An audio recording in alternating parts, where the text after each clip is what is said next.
Guys. आज चाहिँ वैशाख महिनाको 4 गते पनि गइसक्यो गाइस। आज चाहिँ म कहाँ आएको छु आज चाहिँ म त माइत आएको छु के मेरो माइत त मेरो जन्मस्थान मेरो घर आएको छु। अनि मेरो प्यारी मम्मी के मेरो प्यारी सीमाको के आज मलाई मिस गर्न त भएन नि होइन र त्यही भएर म आज चाहिँ आएको आमाको बर्थडे दिन भनेर। अरू दिन त त्यस्तै त्यस्तै हुन्छ तर यो भनेको एकदमै ठुलो दिन पर्छ। जो पनि जहाँ हुनुहुन्छ आफ्नो आमासँग यदि नभए पनि फोन गर्नुहोस् कल गर्नुहोस् होइन विस गर्नुहोस् किनकि आमाको मन यति स्वच्छ यति खुल्ला यति माया के अरे मायाको खानी हुन्छ भने एउटा बोली एउटा मिठो वचनले पनि हामीलाई केही चाहिँदैन कि पुग्छ। त्यही भएर जो पनि जहाँ हुनुहुन्छ जस्तो अवस्था हुन्छ आफ्नो आमालाई सम्झिनु सम्झिनुहोस् होइन। आफ्नो आमाको रिस भनेको एकछिनको लागि आएको आवा जस्तै सम्झिनु यसरी सबैलाई सम्झिनु भेट्ने आएको छु। अनि त्यसपछि मैले भन्दा भन्दै मेरो मम्मीको मुखमा मैले कहिले हेरेँ नि के पहिला त के थियो कुनै थाहा भएन। अहिले चाहिँ हेरेर के रहेछ तपाईँलाई पनि देखाउँछ है। मेरो मम्मीको मुख हेर्न त मुख हेरिरहेको हुन्छ भिडियो कलमा नि हेरिन्छ बसेर हेरिन्छ तर यसरी आज आमाको मुख हेर्नु दिनु भने जस्तो खालि हेरिन्न कि। त्यही भएर नि होला सायद आफ्नो आमाको परिवर्तन भएछ होइन। जन्मिनुभन्दा अगाडि आमा कस्तो हुनुहुन्छ जन्मिँदै जहाँ गएर हामीलाई ठुलो बनाउँदै गर्दा सङ्घर्षमा आमाको कस्तो हुँदै जान्छ। त्यही भएर त्यही देखाउनको चिनाउनको लागि पनि होला यो आमा आउँदै आए जस्तो लाग्छ मलाई। अनि त्यही भएर आज चाहिँ म मेरो मम्मीको फेसमा के छ देखेर तपाईँलाई एक पोइन्ट भन्छु। अनि यो भिडियो मेरो हेर्ने यो भिडियो हेर्ने जसले पनि थाहा पाउनुहुन्छ होइन अनि तपाईँले हेर्नु आमाको मुख हेर्दा यसरी हेर्नुपर्छ भनेर मैले सिकाउन खोजेको के। आमाको मुख हेर्नु दिनु भन्नुहुन्छ आमाको मुख हेर्नु दिनु के होला पनि त हुन्छ नि त होइन। त्यसरी हेर्ने होइन कि फोटो मात्रै पोस्ट गर्ने होइन कि आमालाई राख्ने नजिक भएर राख्ने र हेर्ने नभए भिडियो कल गरेर अनि सर्लक्क हेर्ने आमाको फेसमा के भएछ हेर्ने हो कि त्यो पनि अझै म तपाईँहरूलाई देखाउँछु। अब मेरो मम्मीको फेसमा के रहेछ मेरो मम्मीको फेस। मम्मी अलिअलि मोटा र पुकुली हुनुभएछ गालाइनी पुकुल परेर रहेछन्। त्यसपछि यो चाया पोतो फेरि धन्न पहिलाभन्दा त कम भयो जस्तै माने भाइ। चाया पोतोले त बर्बादै पारेछ। यो चाया पोतोको औषधि जसले राम्रो यसो मैले दबाई लाएर धेरै विचार गरेँ। मलाई दबाई भन्दा नि अर्ग्यानिक के घरै पाइने जडीबुटीद्वारा केही हजुरसँग औषधिहरू छ भने यसो मलाई कमेन्टमा भनिदिनु होला। यहाँ चाया मम्मीको यता त चाया रहेछ त्यो लगाइदिन पर्यो अलि ठिक गराइदिन पर्यो। अब बुढी हुनुभयो गाला त चाम्री हुनु नै भयो होइन गाला चाम्री त भयो बाल त फुलेर सेतै भए के गर्ने। अब हामी जो सेतै हुने बेला भइसक्यो। हजुरआमा हुनुभयो सेतै भएछ त्यही धेरै फुल्नु भएको होइन घरि मेहदी लाई राम्री हुनु भएको छ। त्यही नि लाउनु पर्ने भयो रहेछ कालो मेहदी। मेरो मम्मीले त कालो लाउनु कि रातो लाउनुहुन्छ गाइस। रातो किन लाउने भने रातोले आँखा दुख्दैन हेर्नु गाइस। कालो मेहदीले त छिट्टै आँखा खान्छ कि त्यही भएर हजुरको मम्मीहरूले पनि कालो मेहदी लाउनुहुन्छ भने नलाउनु आमा रातो मेहदी लगाउनु भनेर भन्नु है त। मेरो मम्मी त पहिले बाटी छिन् के मोटी छिन न पहिलाभन्दा मोटाउनु भयो कि फोक्सी मासु लागेछ कि मेरो मम्मीलाई त। यो गाइस मेरो मम्मीको परिवर्तन केही छैन उही छ केही पनि परिवर्तन छैन। त्यही अलि फेसमा चाया आएछ त्यही पनि घर आएछ जडीबुटी भन्दिनँ है। किनेर त लगाउने होइन के काम छैन किनेको जडीबुटी किनेको सामानहरू लगाउनलाई फेसमा है त गाइस। यति भन्दै मैले मम्मीको मुख हेरेँ। अब मुख हेरेर अझै मिठाई यता खुवाइदिने त त्यो कार्यक्रम त हुन्छ मेरो होइन गाइस। अब त्यति भन्दै हजुरलाई पहिला सुरु उठ्दा बित्तिकै के गर्न पर्यो फेस हेर्न पर्यो त्यसपछि बल्ल अरू कुरा हुन्छ गाइस मैले फेस हेरेँ त्यसपछिको भिडियो तपाईँलाई म देखाउँछु नि हेर्दै राख्नु है त गाइस अनि त्यसपछि अब पालेर मेरो मम्मी पछि मलाई माया गर्ने चार सपोर्ट गर्ने होइन धेरै मलाई माया गर्ने मेरो सासू मम्मीलाई पनि खुसी औँसीको उपलक्ष्यमा धेरै धेरै शुभकामना दिन चाहन्छु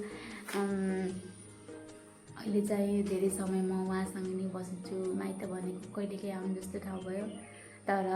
अब घर चाहिँ भनेको म्याक्सिमम धेरै बस्ने ठाउँ भयो मलाई साथ सपोर्ट गर्ने मलाई माया गर्ने मलाई हरेक कुरा नजाने कुराहरू सिकाउने होइन मलाई हौसला दिने मदर्स डेको उपलक्ष्यमा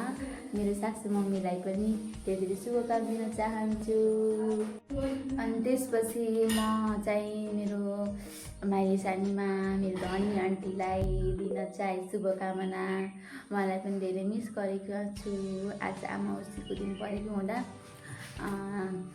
यहाँ पनि मेरो आमा सधैँ हुनुहुन्छ मलाई गाइड गर्ने मलाई माया गर्ने उहाँको लागि पनि यो भिडियो सधैँ हाँसी खुसी हुनु आन्टी त्यही छ माया गर्नुहुन्छ यस्तै माया गरिराख्नु सधैँ हजुरको आशीर्वाद साथमा रहिरहोस् ह्याप्पी मदर्स डे आन्टी मेरो कान्छी डल्ला परेकी पुकुल्ली परेकी मेरो आन्टी अहिले चाहिँ मुटाउनु भयो रहेछ फोटोमा देखेको थिएँ फोन चाहिँ कहिलेकाहीँ संयोगमा हुन्छ फोटोमा देखाएको थिएँ अनि उहाँलाई पनि उपलक्ष्यमा धेरै धेरै शुभकामना दिन चाहन्छु अनि यहाँ पनि सधैँ हाँसी खुसी हुनुहोला सधैँ छोरीलाई माया गर्नुहोला कहिलेकाहीँ फोन गर्नुलाई फुर्सद हुँदाखेरि अब मैले त कतिवटा हाल्न पनि थाहै हुन्न कल्नी फोन हानिराख्नुहोला त्यही हो आफ्नो शरीरको ख्याल गर्नुहोला आन्टी त्यही भन्दै ह्याप्पी मदर्स डे भन्न चाहन्छु हजुरलाई पनि त्यसपछि अनि त्यसपछि रह्यो हाम्रो घरतिर रह्यो ठुलो मम्मी भनेको सबैभन्दा ठुलो मम्मी हुनुहुन्छ माया ह्याप्पी मदर्स डेको उपलक्ष्यमा यहाँलाई पनि धेरै धेरै धेरै शुभकामना दिन चाहन्छु त्यसपछि यहाँले नि धेरै माया गर्नुहुन्छ छोरी भनेर यति खुसी लाग्छ कुनैदेखि माया गर्नुहुन्छ यहाँलाई पनि धेरै धेरै सम्झना छ आमा ह्याप्पी मदर्स डेको दिन छोरीलाई नि कहिलेकाहीँ फोन गर्नुहोला मैले त फोन गर्दिनँ साई आन्टी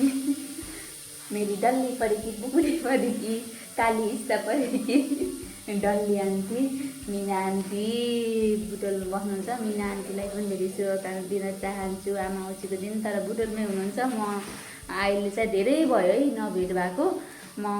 बसेकै छैन के अब के हतार हुन्छ कि अनि के हुन्छ त्यही भएर पनि त्यही बाटो गएर पनि अब भेट्न सम्भव भइरहेको छैन अब त्यतातिर म चाहिँ त्यो बाटो भनेर गएको छैन तर कस्तो मन हुन्छ कि यहाँ छु आन्टीलाई भेट्न जानु पर्यो भन्छु अनि खालि के काम पर्छ भेट्न पनि जान पाएको छैन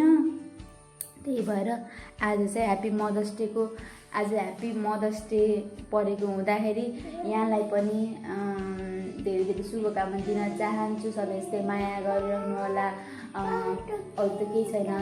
लाभ आयो सधैँ हाँसी खुसी देख्न पाइयोस् होइन त्यही भन्दै शुभकामना दिन चाहन्छु हस् त अनि त्यसपछि रहनुभयो हाम्रो कान्छी आन्टी पनि इच्छा परेकी हँसिली एकदम माया गर्ने होइन गाइड गर्ने मेरो कान्छी आन्टी हुनुहुन्छ उहाँलाई पनि मैले धेरै धेरै शुभकामना दिन चाहन्छु आज चाहिँ म यहीँ नजिकै छु अहिले आन्टीलाई भेट्न पनि आउनेछु यही भन्दै फोन बापतबाटै तपाईँलाई शुभकामना दिन चाहन्छु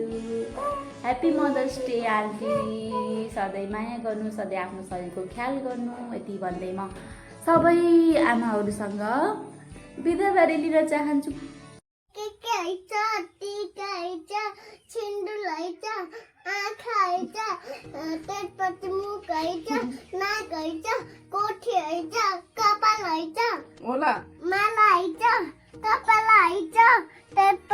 अनि आमालाई त्यसरी मुख मात्र हेर्ने हो कि फेरि गिफ्ट पनि दिने हो त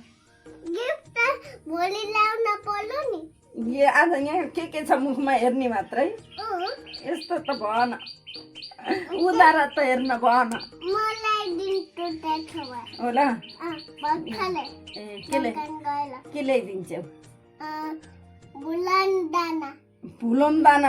फुलन दाना त खान्न मैले मलाई केही ल्याउन पर्दैन तिमीले माया गरे हुन्छ मलाई है म त्यसै खुसी छु ल म तिम्रो पनि म खेल्छु आज ल तपाईँको मुस्कान हुना मेरो जिन्दगी अधुरो छ मम्मी सधैँ हाँसिरहनु होइन के हाँसिरहनु ल तिमीले खान्छ तपाईँले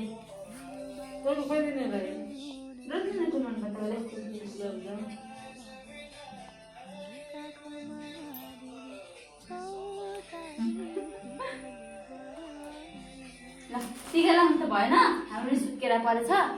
त्यही भएर मान्नु पऱ्यो होइन मेरो नि सानो तपाईँलाई जस्तो भयो नि सानो छ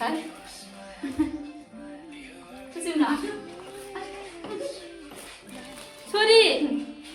खै त तिमीले मलाई गिफ्ट ल्याइदिएको खै त मलाई यति सानो मुठिया खाइदियो नि त यति खाइदियो हुन्छ के जुन खाइदियो हाम्रो बाबा हो त्यही खाइदेऊ नि त त्यही खाइदेऊ भातमा खाँदैन त्यसै खाइदियो कि ल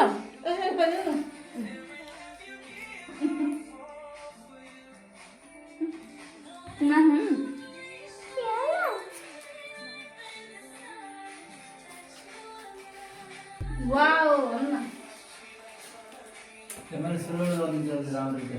यो बाबालाई लड्काइदिनु बाबालाई माया गर्नु पर्न